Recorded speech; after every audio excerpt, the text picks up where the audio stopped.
ఓ విధంగా నారాయణస్వామి ఆ పనే చేశాడు. కవి కాలేనివాడు విమర్శకుడు అవుతాడు అన్నారు. అందులోనూ రాణించినవాడు పుస్తకాల దుకాణం పెట్టుకుంటాడా?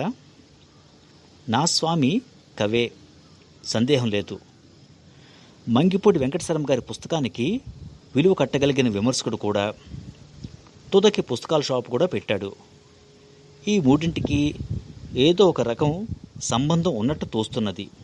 కానీ అదేమిటో చటుక్కుని స్ఫురించడం లేదు. తన పుస్తకం అమ్మకానికి లేదట. ఎందుకని? పాత పుస్తకాల షాపులో కొత్త పుస్తకానికి స్థానం లేదనా? అడిగితే నే వెళ్ళేటప్పటికీ గొడుగు నీడన కూర్చుందామె.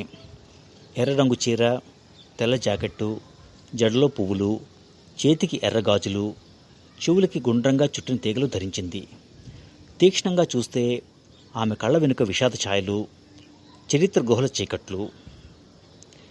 ప్రస్తుతాన్ని ఒక గాలిపటంగా ఎగరవేసి శూన్యంలో దాని కదలికలు తన చూపుతో నిర్ణయించే ఒక ఆకర్షణ. ఇవి నా ఊహకి గోచరించసాగాయి. ఆమె నవ్వులో చిదానందం, పలుకులో మాధుర్యం. లోకం సమర్పించే కానుకలను కాలదని నిశ్చల మనస్కుడై ఆనందంతో జీవితపు నౌకలో ఆమె చుక్కాన్ని తిప్పుతుండగా గానం చేస్తూ సాగిపోతున్న ఆ ధన్యజీవిని అభినందించాలని అనిపించింది. ఆ పుస్తకం నిన్నటిది, చూడొచ్చా అని అడిగాను. ఏది అన్నట్లు ప్రశ్నార్థకంగా చూసింది ఆమె. పెట్టికేసి చూపించాను. పెట్టిలోంచి తీసిచ్చింది. ఇది అమరా అడిగాను. లేదు అన్నట్లు తల పంకించింది. ఎందువల్లనో అడగొచ్చా? అదిగో వస్తున్నారు, వారినే అడగండి అంది ఆమె. నారాయణస్వామి వచ్చాడు. కళ్ళ కింద గీతలున్నాయి. జీవితం వేసిన అడుగుజాడలవి. విషాదంతో కృంగిపోయినా, మహాదానంతో నిండిపోయినా ఈ వయస్సు విప్పి పారేసిన దుస్తుల్ని ఉత్తుకోవడం తప్పదు కదా. మీ నగుమోము కొన్ని భాగాలు చూచాను, చాలా బాగుంది. అయితే దాన్ని అమ్మరట, నిజమేనా అని అడిగాను. నారాయణస్వామి నవ్వుతున్నాడు. ఉండండి అని ఆమెకు సౌంకి చేశాడు. ఆమె మరో కుర్రవాడిని పిలిచి ఏదో చెప్పింది. రండి ఇలా కూర్చుందాం అన్నాడు నారాయణస్వామి. పుస్తకాల వెనుక చెట్టు నీడలోకి నడిచాం. మీకు బాగుందా? సంతోషం అన్నాడు. అవును, విషాదాంతమైన ప్రేమనే ఇన్నాళ్ళు కావ్యంలో చూస్తూ వచ్చాం. సుఖాంతమైన ప్రేమను వస్తువుగా స్వీకరించి విజయం సాధించారు అంటే మిమ్మల్ని అభినందించాలి. ఆ పుస్తకం కొంటాను అన్నాను. స్వయంగా అచ్చువేసిన పుస్తకం.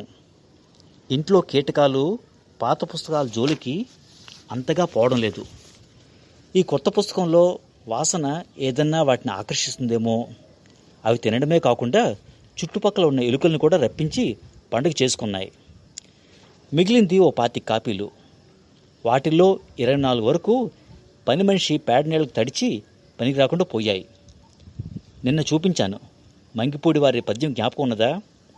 వస్తువులన్నీ పోతే పొస్తుండొచ్చు, కానీ పుస్తకం తడిస్తే ఎవడు సహిస్తాడు అన్న పద్యం. సరే, చివరికి 1 కాపీ మిగిలింది అన్నాడు.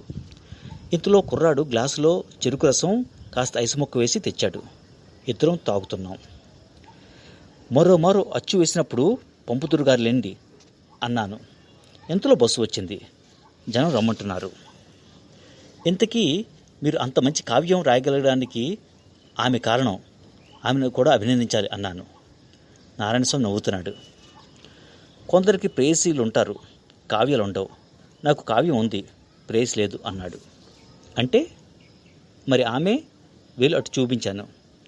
అదా, ఆమె ఇక్కడే పిల్ల జమీందారు గారి ఇంట్లో పని మనిషి.